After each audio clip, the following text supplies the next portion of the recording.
कछु बाकी रह गए ऊपर चिलमल रायता पर कछु बाकी रह गए ऊपर चिलमल रायता पर कछु बाकी रह गए ऊपर चिलमल राय एक चिट्ठी फूके से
अगले सत्र में आप सबको पूरा करेंगे।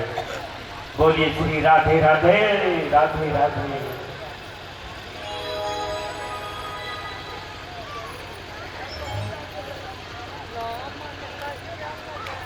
अभी 2% बाकी है। अभी तीसरा स्कंद समाप्त होकर के चौथा स्कंद में हम प्रवेश करेंगे। आज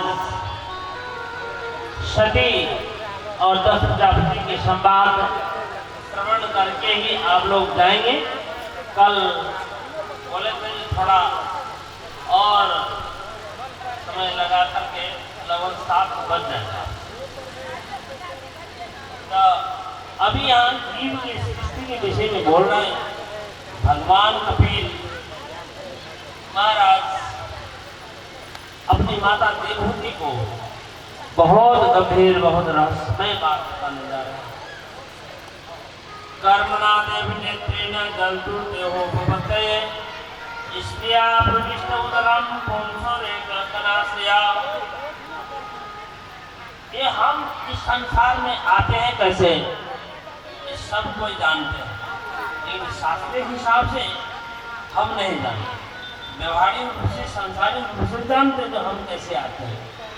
तो माता के गर्भ में जो तेज प्राप्त होता है, तो 1 रात में कलकल, 5 रात में भूत, 10 रात में बैल के समान, मास भर में अंडा के समान, और 2 मास में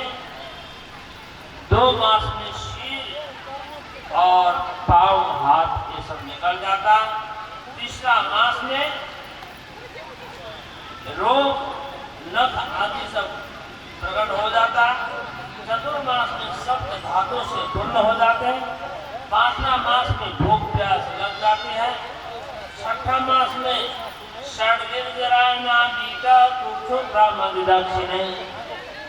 छठा मास में पूर्ण से लिपट जाता है, लगभग सर्वांग हो जाता है, संपूर्ण अंग पूरा हो जाता है, और माता के दाहिने कोख में वो मालूम पड़ने लगता है, वहाँ पर हलचल पैदा करता है। यहाँ पर बड़े बड़े टीकाकार ने समीक्षा किया कि बायां भाग यदि, और ये भी ध्यान रखिए, बायां भाग यदि आपको महसूस हो तो स्त्री रूप है, दाहिना भाग यदि आपको महसूस हो तो पुरुष रूप है, ये भी लक्षण है। और 7वां मास नाको दग्धान पानादे एद धातु सम्मते शेते विमुद्रे और गर्ते जंतु संभवे।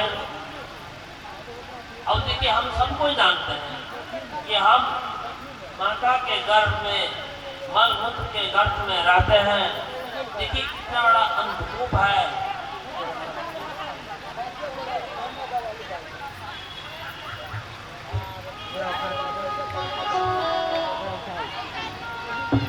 माता के गर्भ में रहते हैं, उस समय भगवान की सृष्टि विचित्र है। जो बालक, वो संतान माता के खाई पी हुई वस्तु से ही पालन होता है। हम मानते हैं कि वो बालक भगवान जब जन्म लेता है तो उसको बहुत उत्सव मनाते हैं, और उस समय में हम कितना अनर्थ कर रहे हैं ये ध्यान रखिए। इसलिए माताओं से हमारी निवेदन है, जो हम ही वहाँ पर हैं, ये हमारा भाव है। हमारे अंदर से भगवान प्रकट होते हैं, लेकिन देवहूति के गर्भ से भगवान प्रकट होकर के और उल्टा माता का ही उपदेश कर रहे हैं।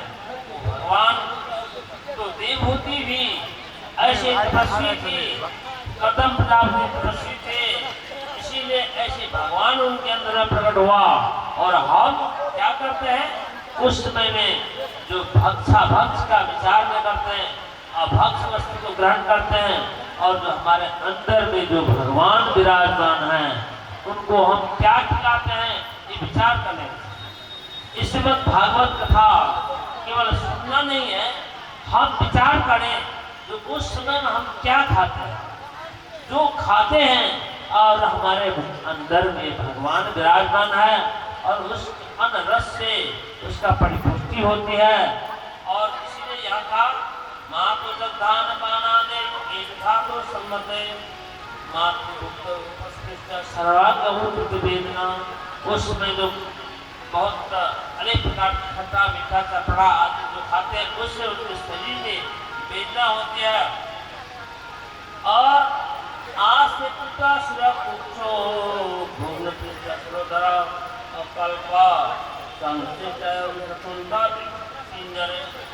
उस संतान के दशा बताते हैं, जैसे पिंजरा के सुगा मुख नीचे की ओर और पूछ ऊपर की ओर आता, उसी प्रकार हमारे भी मुख सिर नीचे और पांव ऊपर आता है। और उस समय में जब 7वां महीना आ जाता है तो हम जन्मों की बात याद करते हैं।